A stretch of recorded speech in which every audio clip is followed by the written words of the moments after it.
Israel की बमबारी, Qatar पर हमला, अमेरिका की चुप्पी और मुस्लिम दुनिया का अपमान। नमस्कार दोस्तों, आप देख रहे हैं क्रिएटिविजन न्यूज का एक्सप्लेनर और आपके साथ मैं हूं शबा। आज तारीख है 10 सितंबर 2025 और दुनिया एक बार फिर इजराइल के उस ड्रामे से, उस विरोध से, उस भरोसे को खत्म करने वाले हमले से हिल गई जहां बमों की बारिश ने कतर को निशाना बनाया।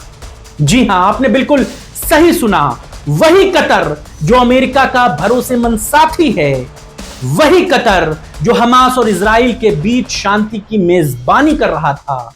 लेकिन इजराइल ने सोचा क्यों ना हम थोड़ा फायरवर्क जोड़ दें। मंगलवार को दोहा में इजरायली जेट्स ने हमास लीडर्स पर हमला बोला, 6 लोग मारे गए और पूरी मध्यस्थता प्रक्रिया धूल में मिल गई। क्या यह महज एक संयोग था या इजराइल की पुरानी आदत शांति की बातों के बीच बम गिराना? इस बड़ी घटना की हम पर्दे खोलते हैं, जहां इजराइल खुद को दुनिया का सुपर हीरो समझता है, लेकिन असल में बस वो एक बुलिंग पड़ोसी साबित हो रहा है। तो हुआ क्या था कतर में? असल में हमास और इजराइल के बीच संबंध सुधारने के लिए मेजबानी का कतर एक बड़ा बेस बना हुआ था। वहां पर अचानक इजराइल ने हवाई हमला कर दिया।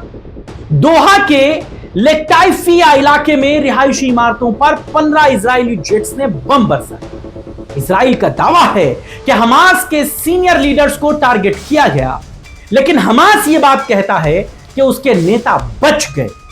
बस 6 निर्दोष जिंदगियां खत्म हो गई। इजराइल के प्रधानमंत्री बेंजामिन नेतन्याहू ने इसे जरूरी कार्रवाई बताया, लेकिन दुनिया यह बात पूछ रही है कि जब कतर अमेरिकी प्रस्ताव पर सीज फायर की बात कह रहा था, तब यह जरूरी क्यों हो गया? ऐसा लगता है इजराइल को शांति से एलर्जी है। वो तो बस यही चाहता है कि मिडिल ईस्ट में हमेशा आग लगी रहे, ताकि वो पीड़ित बनकर इस पूरी दुनिया से सहानुभूति लूट सके। इजराइल जैसे छोटे से देश को यह लगता है कि वो अमेरिका को भी सबक सिखा सकता है। भाई, तू मेरा दोस्त है, लेकिन मर्जी के बिना कुछ मत बोल।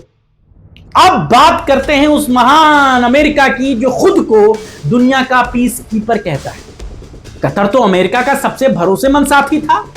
वहां अमेरिकी मिलिट्री बेस है, अरबों डॉलर का ट्रेड है, लेकिन इजराइल ने कतर पर बम गिराए और इन सब के बीच में अमेरिका कहां है? लो, वो बहुत तो दुख ही है। ये बयान वो दे रहा है कि मैं बहुत दुखी हूं। ऐसा नहीं होना चाहिए। अमेरिकी राष्ट्रपति ट्रंप कहते हैं कि मैं इस स्ट्राइक से बहुत अनहैप्पी हूं। क्या सिर्फ इतनी बात कह देना भर ठीक है? इतना दुखी के एक ट्वीट कर दिया और चुप हो गए? अमेरिका इजराइल को हर साल अरबों डॉलर की मिलिट्री एड देता है, लेकिन जब इजराइल मुस्लिम देशों पर हमला करता है तो अमेरिका की जुबान लड़खड़ा जाती है। डबल स्टैंडर्ड है अमेरिका का, खुले तौर पर।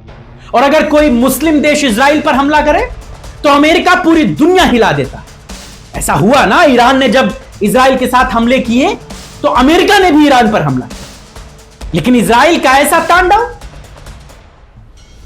अमेरिका खुद को फ्री वर्ल्ड का चैंपियन कहता है, लेकिन मुस्लिम देशों के साथ यह खुला भेदभाव भी करता है।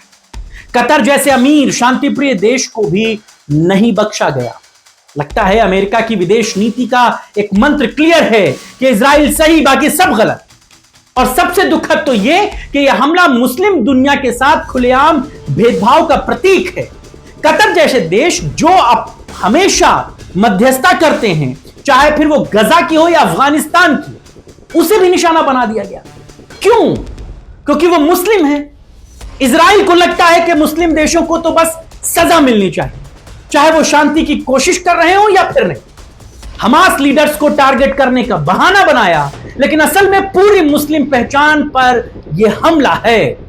दुनिया देख रही है कि कैसे इजराइल मुस्लिम देशों को टेररिस्ट का लेबल लगाकर बमबारी करता रहता है, जबकि खुद की हर कार्रवाई सेल्फ डिफेंस कहता है।